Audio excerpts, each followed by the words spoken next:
शादी अपनी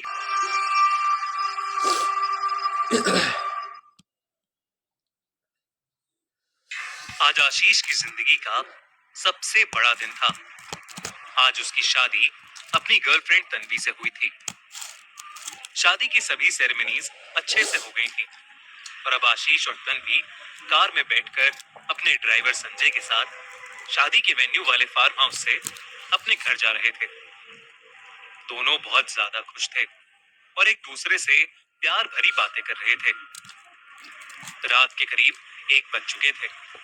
कुछ ही दूर जाने के बाद ड्राइवर संजय को गाड़ी चलाते चलाते रोड के साइड पर एक लड़की दिखी। जब गाड़ी उस लड़की के नजदीक पहुंची तो सबको दिखा कि उस लड़की ने शादी का लहंगा पहना हुआ है और वो गाड़ी को रोकने का इशारा कर रही है।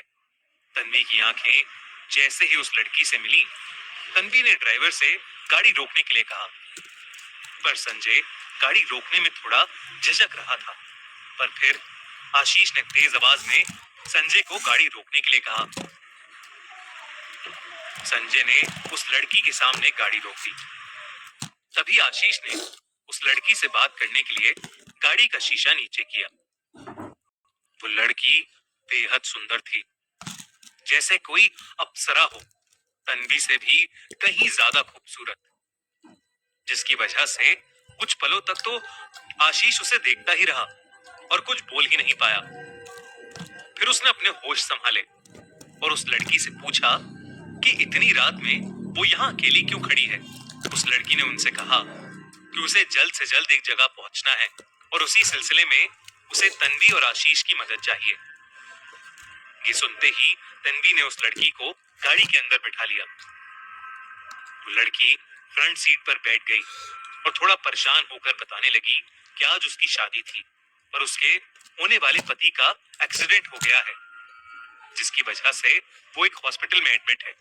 उस लड़की की घबराहट देखकर आशीष और तन्वी ने उससे कोई भी सवाल पूछना ठीक नहीं समझा। पर संजय के चेहरे का रंग उड़ सा गया था। कुछ दूर जाते ही उस लड़की ने उन्हें शुक्रिया कहते हुए उसे वहीं छोड़ने के लिए कहा।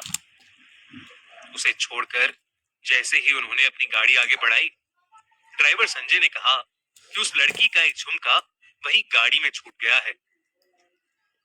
उन्होंने जब गाड़ी बैक की तो वो लड़की वहां थी ही नहीं।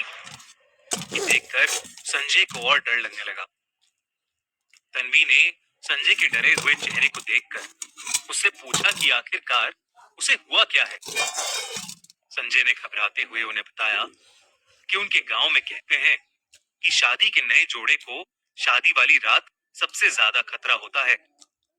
आशीष ने उसे बीच में काट दिया और उससे पूछा कि उन्हें किससे खतरा हो सकता है भला।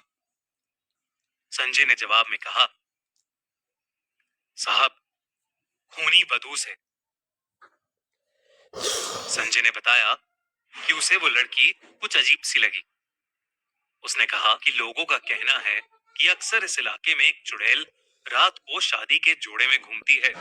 अगर उसकी नजर किसी नए शादीशुदा कपल पर पड़ जाए तो वो बच नहीं पाते। इसीलिए उस चुड़ैल को खूनी वधू कहते हैं। ये सुनते ही गाड़ी में सन्नाटा छा गया और कुछ सेकंड्स बाद आशीष और तन्वी जोर जोर से हंसने लगे और संजय की इस कहानी का मजाक उड़ाने लगे। आशीष ने संजय को अंधविश्वासी कहते हुए बात को टाल दिया। कुछ देर बाद वो लोग घर पहुंच गए। उस लड़की का झुमका जो गाड़ी में छूट गया था, वो तन्वी अपने साथ ही अंदर ले गई।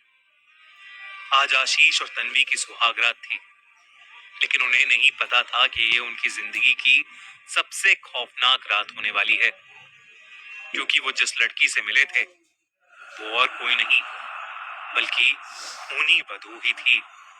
लेकिन इन सबसे अनजान आशीष जब अपने रूम में गया तो तन्वी वहां घूंघट ओढ़े बैठी थी। आशीष मुस्कुराया और तन्वी के नजदीक चला गया। उसने सबसे पहले दोनों हाथों से तन्वी का घूंघट उठाया और मुस्कुराते हुए तन्वी के करीब जाने लगा। तभी आशीष को पूरे रूम में एक बहुत ही अच्छी खुशबू आने लगी। वो खुशबू रात की रानी के फूलों जैसी थी। उस खुशबू से मानो आशीष मोहित हो गया था। आशीष ने तन्वी को गले लगाया और उससे कहने लगा कि वो उससे बहुत प्यार करता है, लेकिन जवाब में उसे एक गहरी सी आवाज आई, तो अब सिर्फ मेरे हो। तन्वी ने आशीष की पीठ पर अचानक से ही अपने नाखून गड़ा दिए। ये होते ही आशीष ने तन्वी को पीछे धकेला और उसने देखा कि जिस लड़की को वो गले लगाकर बैठा था वो तन्वी नहीं, बल्कि वही लड़की थी जिसने उनसे लिफ्ट ली थी, यानी खूनी बधू। धीरे धीरे उस खूनी बधू का रूप और भयानक होता चला गया, जो एक समय पर आशीष को दुनिया की सबसे खूबसूरत लड़की दिख रही थी, अब वो एक डरावनी चुड़ैल बन चुकी थी। उसके बाल हवा में उड़ रहे थे और उसका चेहरा बहुत ही भयानक लग रहा था। आशीष सहम कर बेड से नीचे गिर गया और उसकी नजर जैसे ही बेड के नीचे गई, उसके दिल की धड़कनें ही रुक गईं।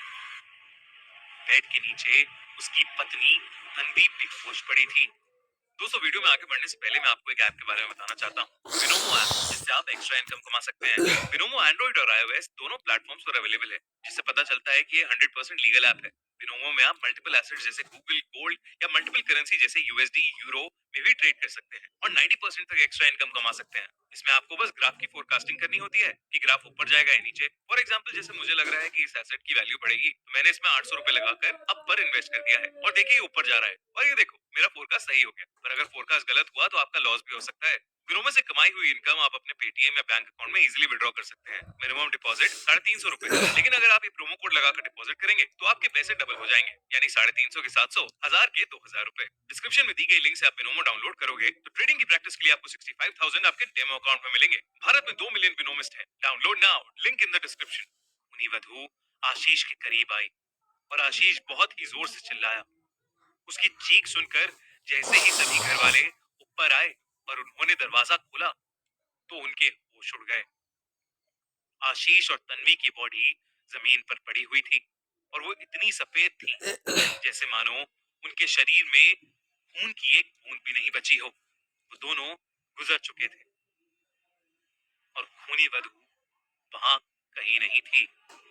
किसी को भी कुछ समझ नहीं आ रहा था कि तभी उनका ड्राइवर संजय ऊपर आया और उसने देखा कि तन्वी ने वही झुमका पहना है जो वो लड़की गाड़ी में छोड़कर चली गई थी। वो समझ गया कि इन दोनों की हत्या खूनी बधू ने की है। उसके बाद उसने खूनी बधू के बारे में सारे घर वालों को बताया। उसने कहा कि कहानियों की माने तो खूनी बधू असल में एक बहुत सुंदर लड़की थी। उसकी शादी की रात उसका और उसके पति का एक बहुत खतरनाक कार एक्सीडेंट हो गया। वो रोड पर लोगों से मदद मांगती रही, लेकिन किसी ने भी उसकी मदद नहीं की, जिसकी वजह से उसका पति मर गया और उसने भी एक दूसरी गाड़ी के आगे आकर अपनी जान दे दी। तब से वो उन लोगों से अपना बदला लेती आ रही है